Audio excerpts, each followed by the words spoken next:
Bem-vindos ao Debate. Hoje a nossa análise se aprofunda no livro de Obadias. É, sim, o menor livro do Antigo Testamento. São só 21 versículos, né? Mas carrega um peso imenso. O foco dele é uma profecia bem dura contra a nação de Edom, acusada de agir com hostilidade e traição contra Judá, seu povo irmão, no momento de extrema vulnerabilidade. Apesar de ser tão curto, a data em que Obadias foi escrito é, motivo de intenso debate acadêmico, sabe? Com propostas que vão desde o século IX, imagina, até o século IV a.C. A questão central que a gente vai discutir aqui é esta. O livro reflete tensões antigas entre essas nações, anteriores ao exílio na Babilônia, ou ele surgiu como uma resposta direta à destruição de Jerusalém pelos babilônias em 586 a.C. E, claro, ao comportamento específico de Edom naquele evento traumático. Bom, a minha posição é que as evidências mais fortes apontam para esta data mais tardia, ligada ao cativeiro babilônico. E a minha perspectiva, por outro lado, é que a origem de Obadias é, na verdade, mais antiga, pré-exílica.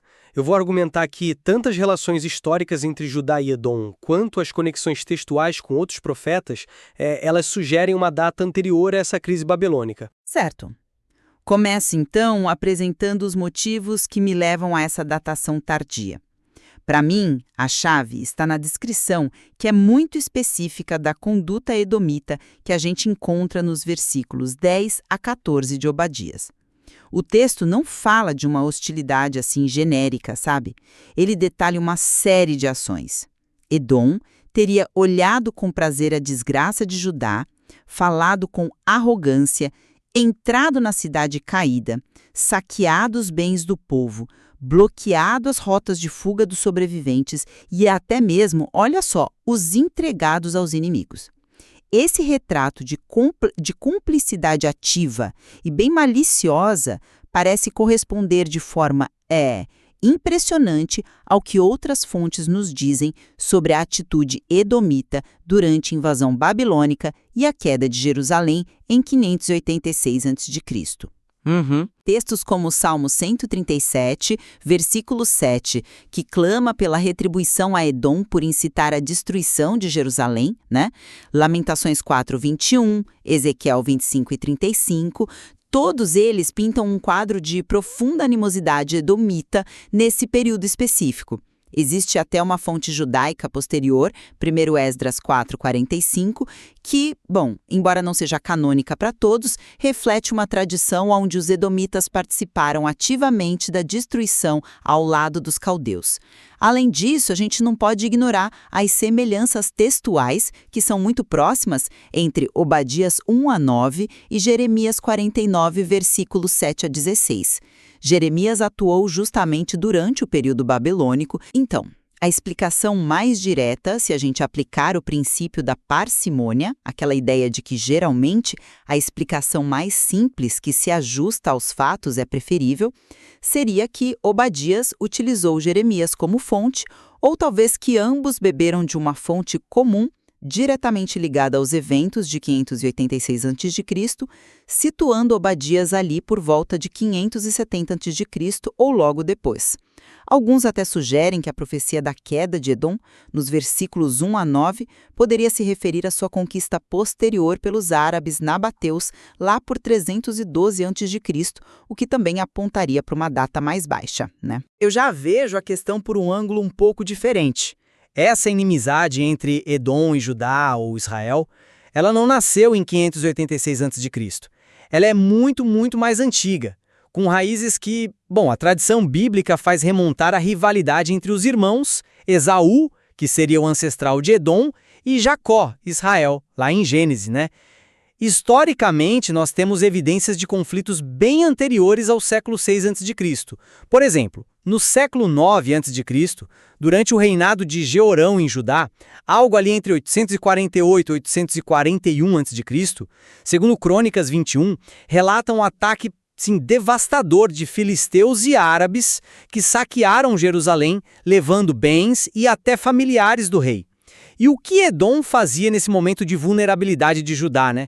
Segundo Reis 8 e segundo Crônicas 21 nos dizem que Edom se rebelou contra Judá aproveitando a situação. Obadias poderia perfeitamente ser uma resposta profética a essa hostilidade edomita no século 9 a.C. As acusações nos versículos 10 a 14, embora sejam severas, elas descrevem atos de oportunismo e traição, olhar, alegrar-se, saquear, impedir a fuga, que poderiam ter ocorrido nesse contexto anterior ou em outros conflitos. Não podemos descartar que a linguagem seja talvez uma forma de retórica profética intensa, condenando qualquer violação da irmandade por parte de Edom, sem necessariamente ser um relato fotográfico, assim exclusivo de 586 AC. Agora, sobre a relação com Jeremias 49. Sim. Eu discordo que a dependência de Obadias seja a única ou a mais provável explicação. Por que não o contrário? Ou, talvez mais plausível ainda, ambos usaram uma fonte profética comum mais antiga, um oráculo contra Edom que já circulava. E a gente não pode esquecer que Obadias tem paralelos importantes não só com Jeremias, mas com profetas que geralmente são datados como mais antigos, como Joel e Amós. As denúncias de Amós contra Edom, lá em Amós 1, 11 e 12, por perseguir seu irmão com a espada e guardar sua ira para sempre, ou por entregar cativos, em Amós 1, 6 e 9, mostram que esse tipo de acusação já existia bem antes de 586. A linguagem e os temas de Obadias sobre o dia do Senhor e a restauração também encontram eco em Joel. Então, esses vínculos com profetas mais antigos, eles reforçam a possibilidade de uma data mais recuada por Obadias, e a posição do livro no cânon hebraico, junto a Oséias, Joel e Amós. Embora não seja uma prova definitiva, claro, pode indicar uma tradição antiga que o considerava contemporâneo deles. Eu reconheço a antiquidade da hostilidade entre Edom e Judá, isso é inegável, mas eu volto à especificidade de Obadias 10 a 14. A repetição insistente da frase, no dia em que estranhos levaram cativo seu exército, no dia da sua ruína, no dia da sua calamidade, no dia da sua angústia. Você não acha que isso aponta para um evento singular? Um trauma específico e bem marcado na memória? Em vez de uma hostilidade genérica ou recorrente? Essa descrição tão detalhada de ações, olhar com satisfação, falar com arrogância, cruzar o portão da cidade caída, pôr as mãos nos bens, postar-se nas encruzilhadas para matar fugitivos, entregar sobreviventes, isso parece ir além de uma simples rebelião ou oportunismo pontual, sabe? Ela descreve uma cumplicidade profunda na catástrofe alheia, que se encaixa de maneira muito, muito precisa no cenário da queda de Jerusalém em 586 AC.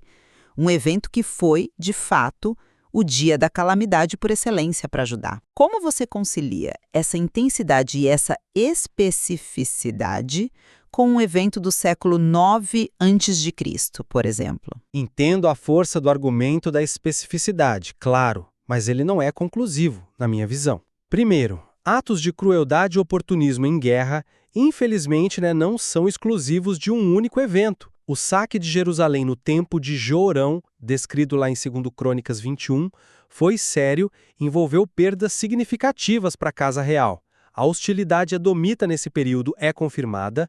Não podemos simplesmente descartar que ações semelhantes às descritas em Obadias tenham ocorrido ali. Segundo ponto, a linguagem profética frequentemente usa hipérboles e intensificação retórica para condenar o pecado e anunciar o juízo. A repetição de no dia pode ser um recurso estilístico para enfatizar a gravidade da ofensa de Edom em qualquer momento de crise de Judá, sublinhando a traição da irmandade. E aqui, eu devolvo a pergunta para você.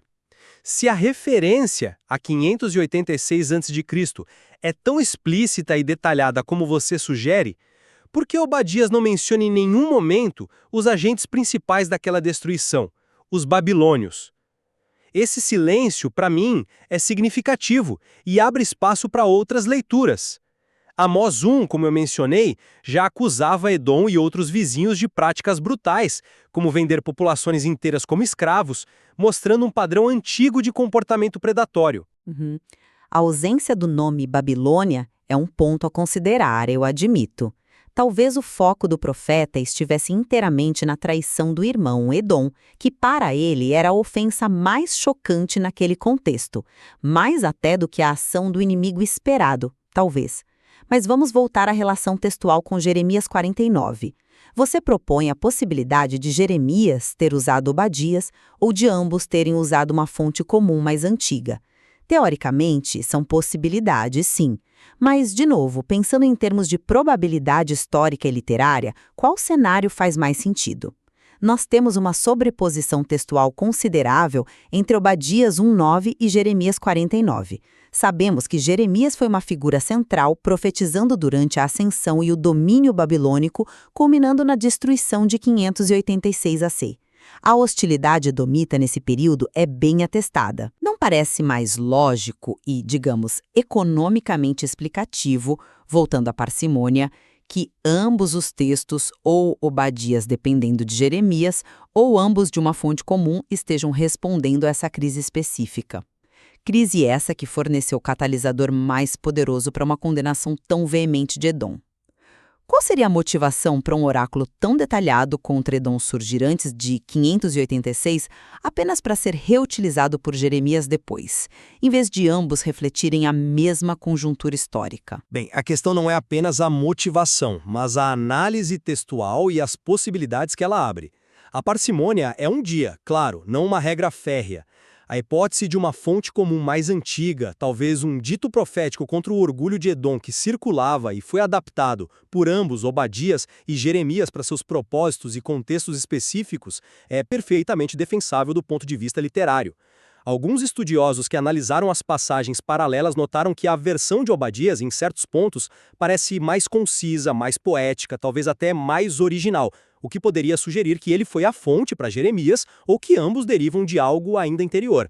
Afirmar que a explicação mais provável é a ligação exclusiva com 586 a.C. já pressupõe a datação que a gente está debatendo, né? A relação entre Obadias e Jeremias é complexa e o próprio material de base que estamos usando reconhece que não há consenso sobre a direção da dependência ou a natureza exata dessa fonte comum.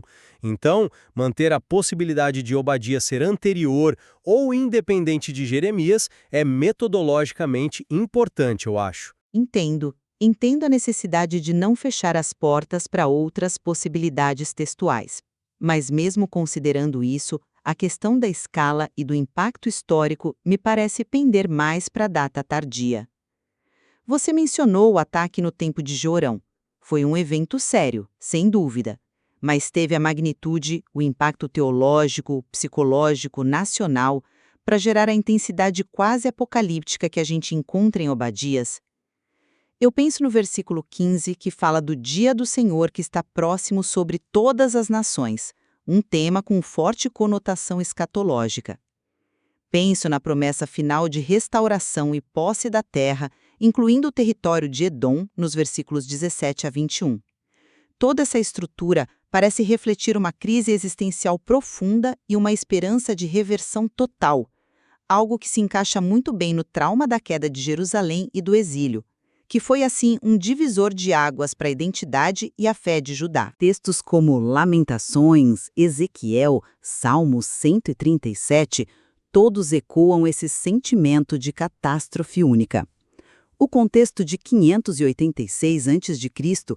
parece fornecer o pano de fundo mais adequado para a profundidade e a paixão da profecia de Obadias. Olha, eu acho que não devemos subestimar o impacto de invasões e traições anteriores simplesmente porque 586 AC foi, para nós, olhando para trás, o evento mais catastrófico. Para as pessoas que viveram o saque de Jerusalém no tempo de Jeurão, com a perda de bens e familiares, como descrito em 2 Crônicas 21, aquilo foi certamente um trauma definidor para eles. A hostilidade de Edom naquele momento, como a gente lê em 2 Reis 8, oferece um contexto histórico plausível e suficientemente doloroso para gerar uma resposta profética veemente como a de Obadias. Além disso, datar Obadias mais cedo, lá no século IX ou VIII a.C., o colocaria em boa companhia com outros profetas como Amós e Joel, que também proferiam oráculos contundentes contra as nações vizinhas por suas injustiças e violações de alianças, incluindo especificamente Edom, como já vimos em Amós. O próprio tema do Dia do Senhor não é exclusivo do período exílico ou pós-exílico. Joel, que muitos estudiosos datam como anterior ao exílio, usa esse tema de forma central e bem extensiva. Portanto, nem a intensidade da linguagem, nem o uso de temas como o Dia do Senhor exigem necessariamente uma datação pós-586 ACC. Certo. Um último ponto que complica ainda mais a questão é a unidade do livro, né? Como o material de referência aponta, existem teorias críticas que questionam se Obadias foi escrito de uma só vez, por um único autor. Alguns estudiosos o veem mais como uma compilação, quase uma colcha de retalhos, costurando ditos proféticos ou oráculos de diferentes épocas. Poderia haver material pré-exílico, talvez algo do período persa, pós 450 a.C., ou até ecos de conflitos posteriores. Se o livro for uma composição em camadas, fica ainda mais difícil atribuir uma única data.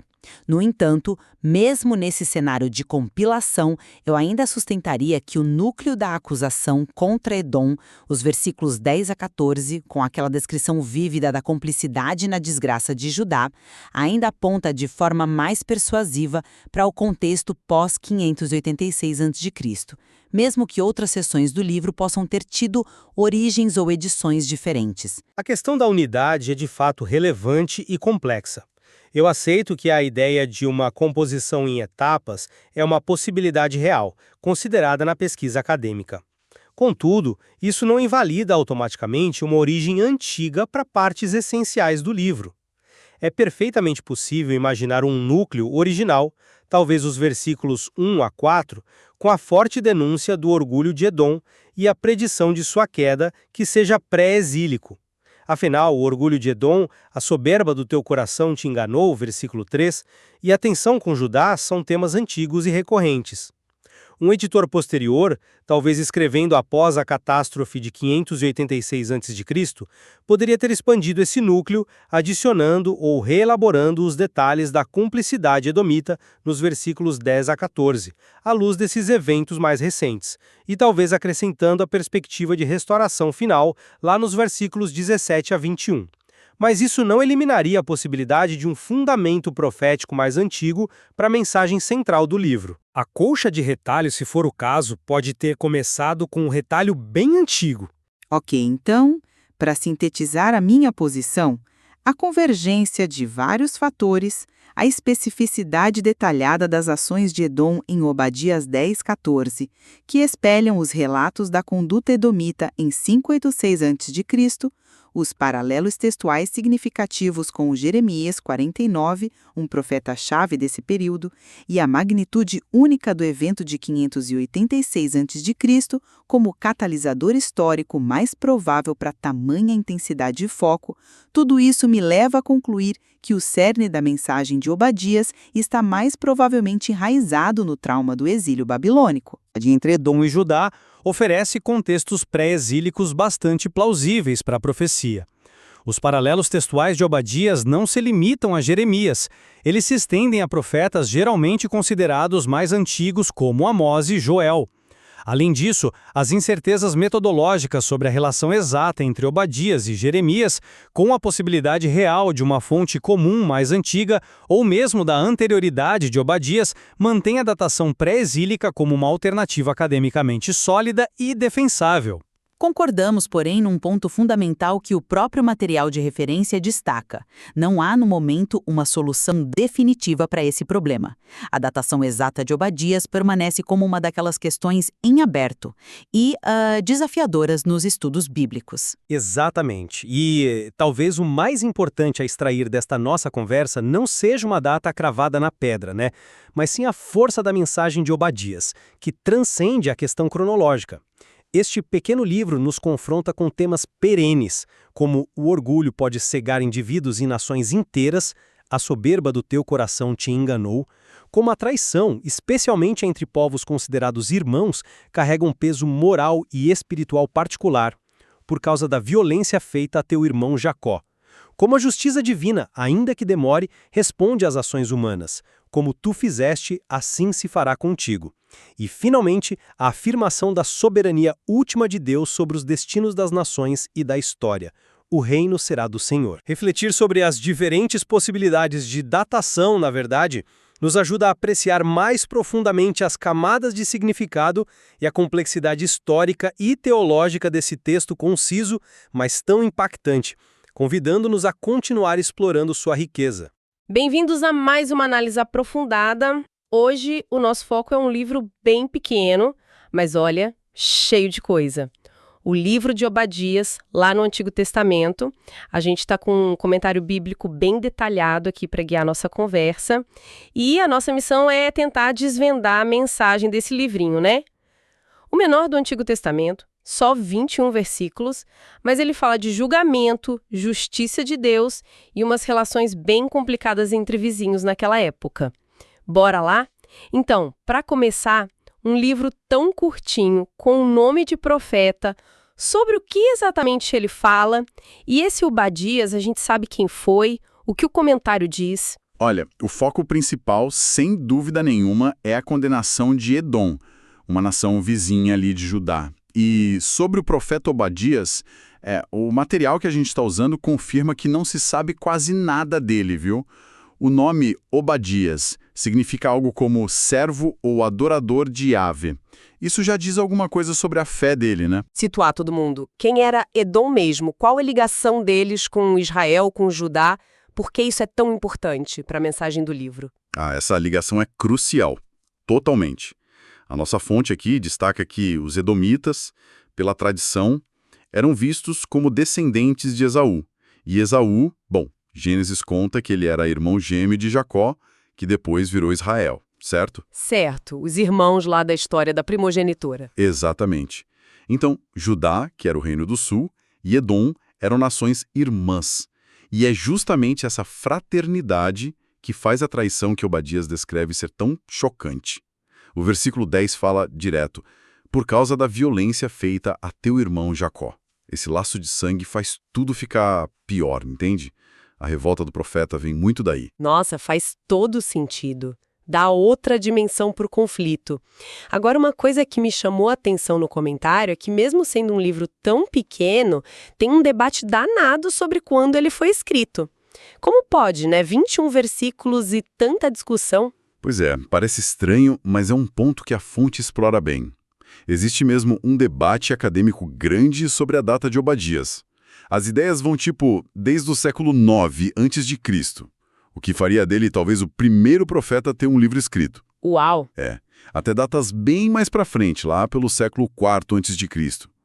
Só que o comentário que a gente está seguindo argumenta, e parece que é a visão de muitos estudiosos hoje, que as evidências mais fortes apontam para uma data mais tardia, mas especificamente logo depois da queda de Jerusalém para os babilônios, em 586 a.C. E o que levaria a essa conclusão? Quais são as pistas no texto que apontam para esse momento específico depois da destruição de Jerusalém? Basicamente, a análise da fonte foca em dois pontos principais. O primeiro é o que está descrito ali nos versículos 10 a 14. Obadias descreve com muito detalhe, a atitude de Edom quando Judá estava na pior. Eles não só ficaram olhando de longe, estando tu presente, como diz o verso 11, mas eles se alegraram com a desgraça. Não devias ter olhado com prazer, fala o verso 12. E pior, participaram do saque, entraram na cidade caída para pegar os bens do povo. Que coisa horrível. E ainda foram cruéis com quem tentava fugir. O verso 14 fala deles parando nas encruzilhadas para pegar os sobreviventes. Essa descrição toda, segundo o comentário, bate muito com outros relatos da Bíblia, Salmo 137, Lamentações, Ezequiel, que falam do comportamento de Edom justamente nessa época da invasão babilônica. Entendi. A descrição dos atos bate com o período. Exato.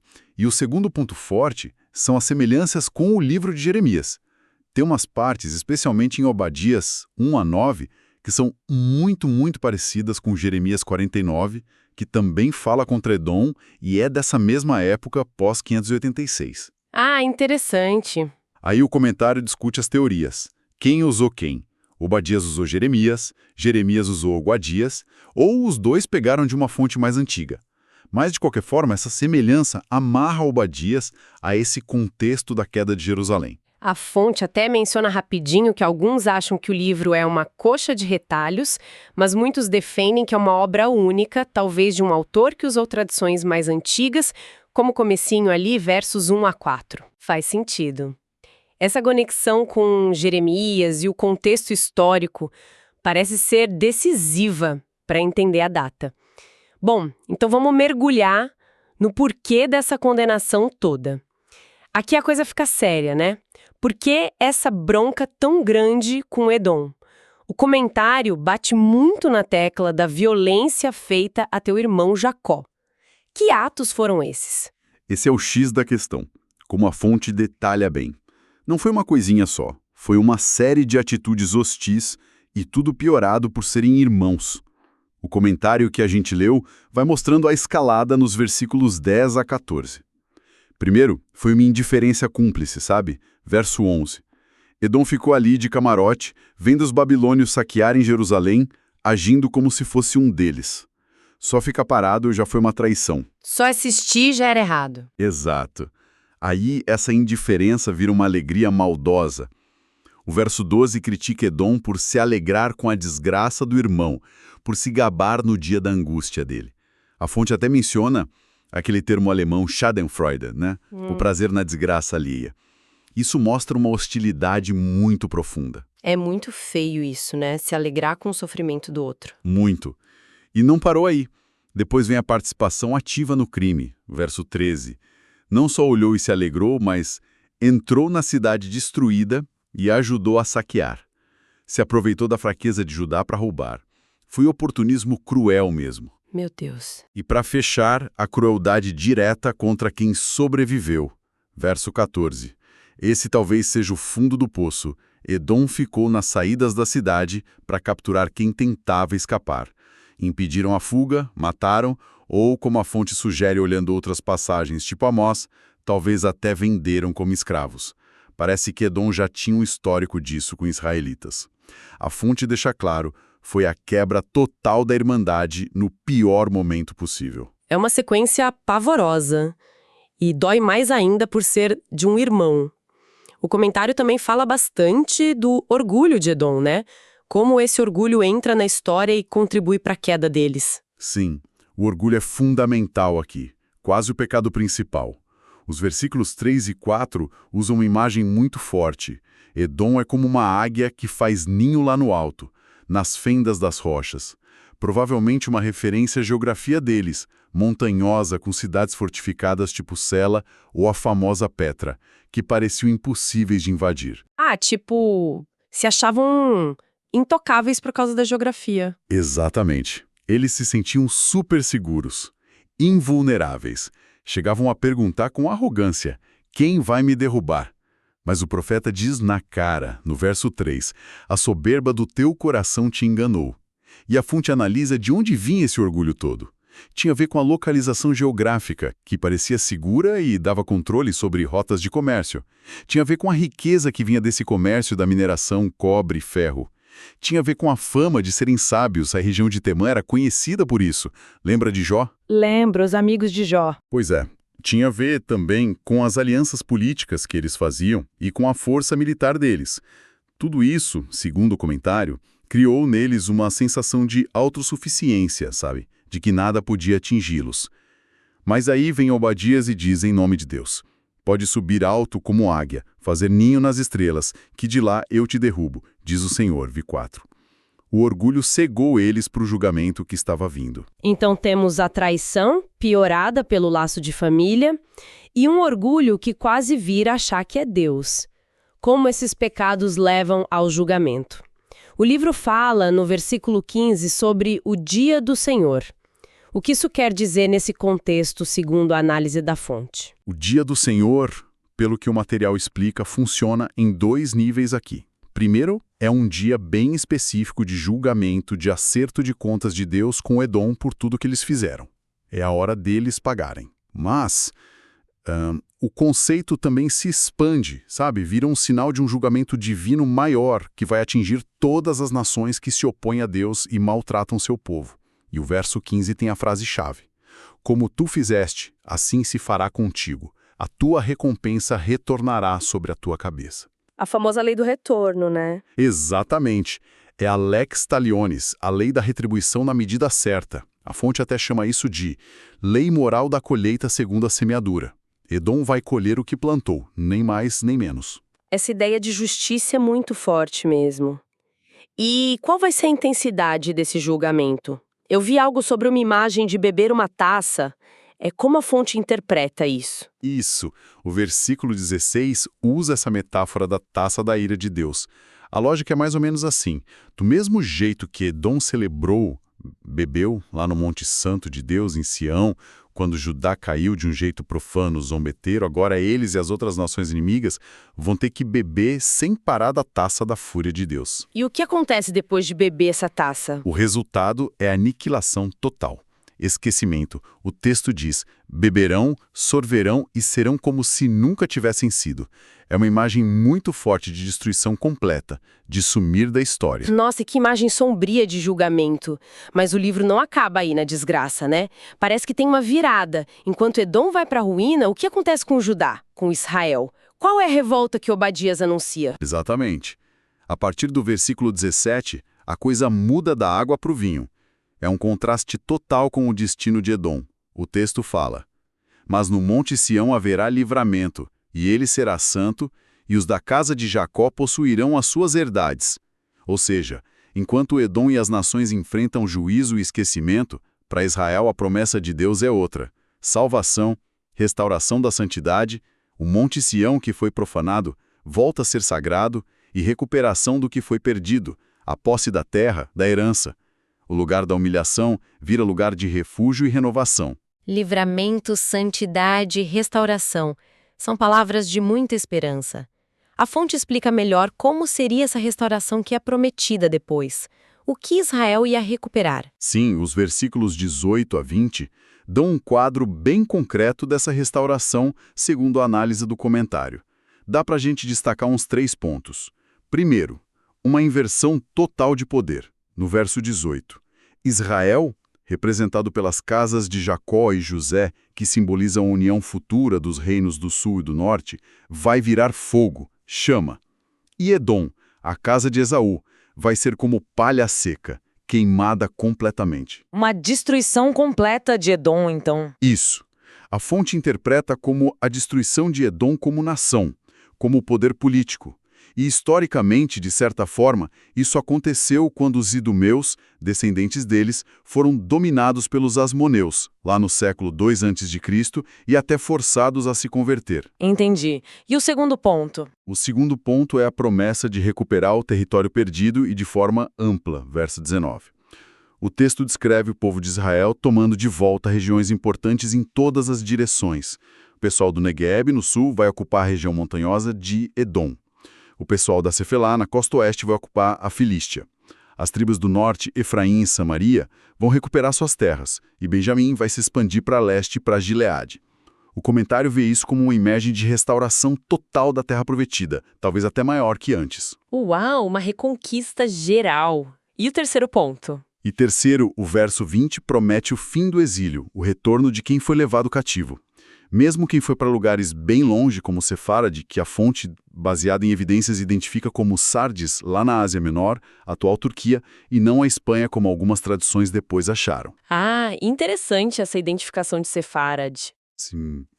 Mesmo esses exilados distantes voltariam para possuir as cidades do sul. É a reversão completa da dispersão do cativeiro. É a restauração total do povo na sua terra. É impressionante mesmo a quantidade de coisa nesses versículos.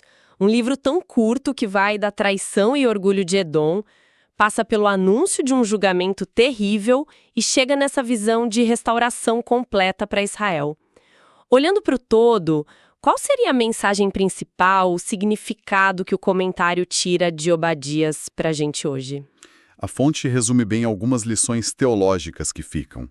Primeiro, a gravidade enorme do pecado da traição, ainda mais quando quebra laços de família, de humanidade básica. Deus leva muito a sério como a gente trata os outros, especialmente os mais vulneráveis. Segundo, a certeza da justiça de Deus. O que a gente faz tem consequência. E Deus garante que a justiça aconteça, muitas vezes de forma espelhada, né? O tal olho por olho. Terceiro, a queda inevitável do orgulho, seja pessoal ou de uma nação, principalmente quando esse orgulho desafia a Deus e confia em coisas passageiras. E quarto, uma condenação muito forte não só da maldade ativa, mas também da indiferença e daquela alegria feia com o sofrimento dos outros. E como o livro termina? Qual a imagem final que ele deixa pra gente, segundo a análise? O último versículo 21 dá uma visão final. Fala de salvadores ou libertadores, talvez líderes no estilo dos juízes antigos, que vão subir ao Monte Sião, mas não para se exaltarem, e sim para julgarem ou governarem o monte de Esaú, Edom. Isso confirma a virada no jogo e a justiça de Deus sendo feita.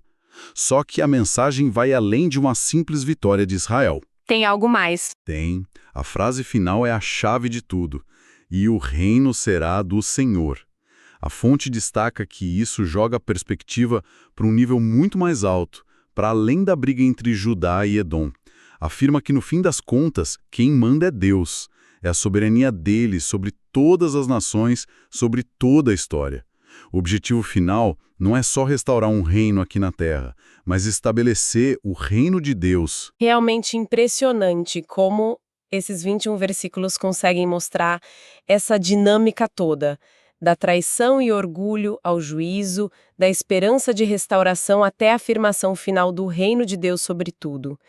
Para a gente fechar nossa conversa, fica uma reflexão inspirada no que a fonte comentou sobre o orgulho de Edom. Eles confiavam demais na sua fortaleza de pedra, talvez Petra, que parecia invencível. Isso faz a gente pensar, né? O que acontece quando as nossas fortalezas, as coisas em que a gente confia para nossa segurança, seja grana, poder, posição, nossa inteligência, nossas alianças, se mostram, na verdade, bem frágeis, diante das grandes questões da vida, da moral e da soberania de Deus sobre a história. Fica aí para a gente pensar.